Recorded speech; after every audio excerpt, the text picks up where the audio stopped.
Assalamualaikum warahmatullahi wabarakatuh. Perkenalkan, nama saya Vera Fitriana dari kelas PAII NIM 2011-80317.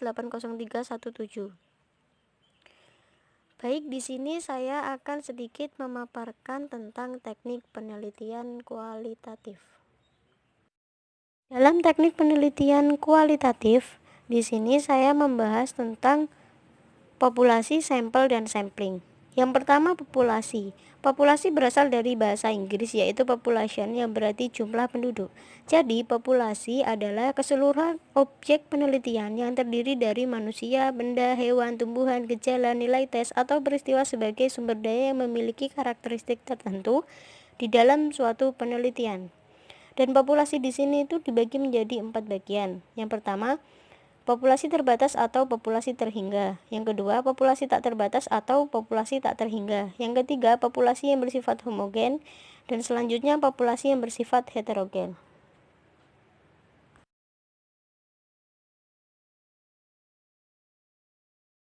Populasi terbatas atau populasi terhingga yaitu populasi yang memiliki batas kuantitatif secara jelas karena memiliki karakteristik yang terbatas. Kemudian populasi tak terbatas atau populasi tak terhingga yaitu populasi yang tidak dapat ditemukan batasnya sehingga tidak dapat dinyatakan dalam bentuk jumlah secara kuantitatif. Selanjutnya, populasi yang bersifat homogen yaitu populasi yang unsur-unsurnya memiliki sifat yang sama sehingga tidak perlu dipersoalkan jumlahnya secara kuantitatif. Selanjutnya, populasi yang bersifat heterogen yaitu populasi yang unsur-unsurnya memiliki sifat keadaan yang bervariasi sehingga perlu ditetapkan batas-batasnya baik secara kualitatif maupun secara kuantitatif.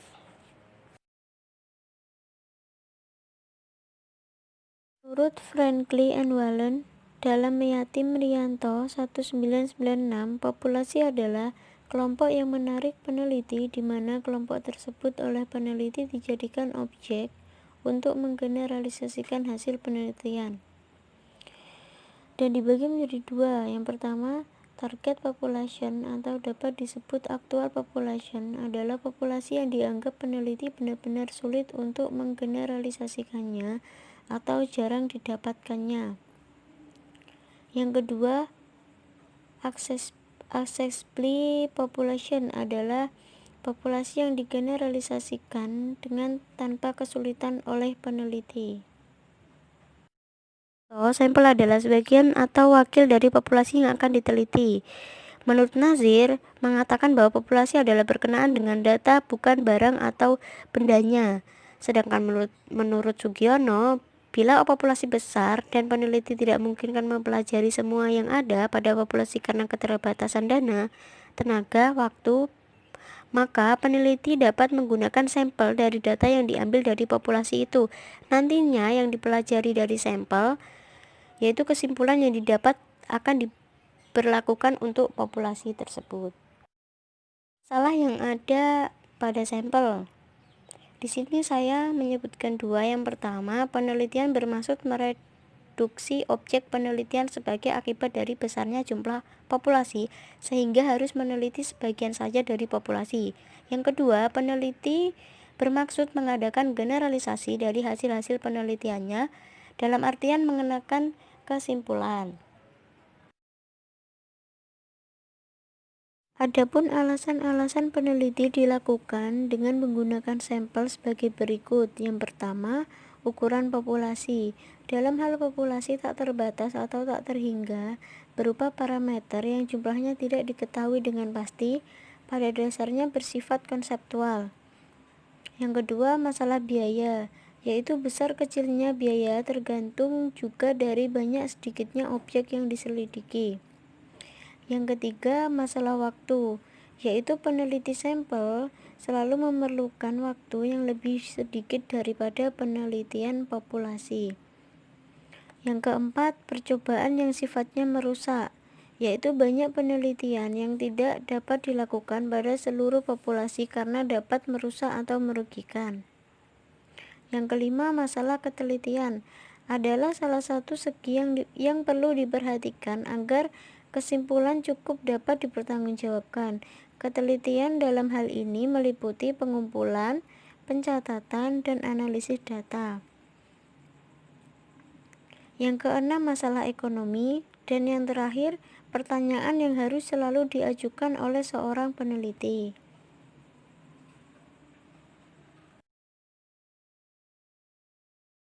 Petunjuk untuk mengambil sampel antara lain, yang pertama, daerah generalisasi.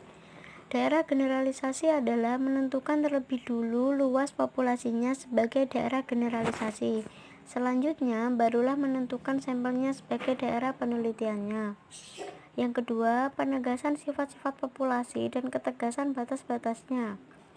Bila luas populasinya telah ditetapkan, harus segera diikuti penegasan tentang sifat-sifat populasinya, luas dan batasan-batasan yang tegas, kemudian menetapkan sampelnya, sebab sangat penting bila menginginkan validitas dan reliabilitas bagi penelitiannya.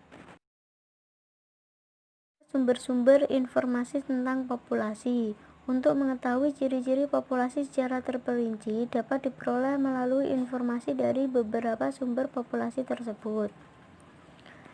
Yang keempat, besar kecilnya sampel, yaitu mengacu pada besar kecilnya sampel yang harus diambil untuk sebuah penelitian. Memang tidak ada ketentuan yang pasti. Yang kelima, teknik sampling. Pengambilan sampel yang tidak sesuai disebut sampel menyeleweng atau biasa disebut based sampling, di mana pengambilan sampel yang tidak dari arah seluruh populasi tetapi hanya dari salah satu golongan populasi saja, tetapi generalisasinya dikenakan kepada seluruh populasi.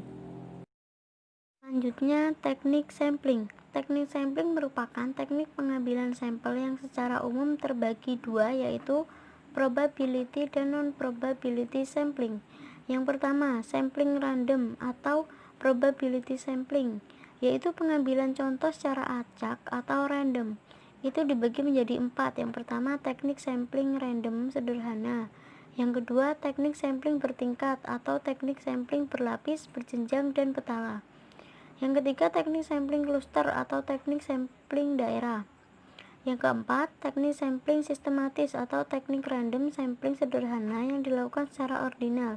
Artinya, anggota sampel dipilih berdasarkan urutan tertentu. Yang kedua, teknik sampling non-random atau non-probability sampling, yaitu pengambilan contoh tidak secara acak. Itu dibagi menjadi 3. Yang pertama, teknik sampling kebetulan. Kebetulan dilakukan apabila pemilihan anggota sampelnya dilakukan terhadap orang atau benda yang kebetulan ada atau dijumpai. Yang kedua, teknik sampling bertujuan. Teknik ini digunakan apabila anggota sampel yang dipilih secara khusus berdasarkan tujuan penelitiannya. Yang ketiga, teknik sampling kuota. Teknik ini digunakan apabila anggota sampel pada suatu tingkat dipilih dengan jumlah tertentu atau kuota dengan ciri-ciri tertentu.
Berikut adalah fungsi teknik sampling.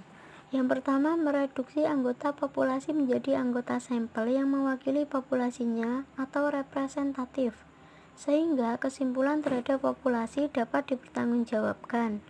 Yang kedua, lebih teliti menghitung yang sedikit daripada yang banyak. Yang ketiga, menghemat waktu, tenaga, dan biaya. Yang dapat saya paparkan, kurang lebihnya saya mohon maaf. Wassalamualaikum warahmatullahi wabarakatuh.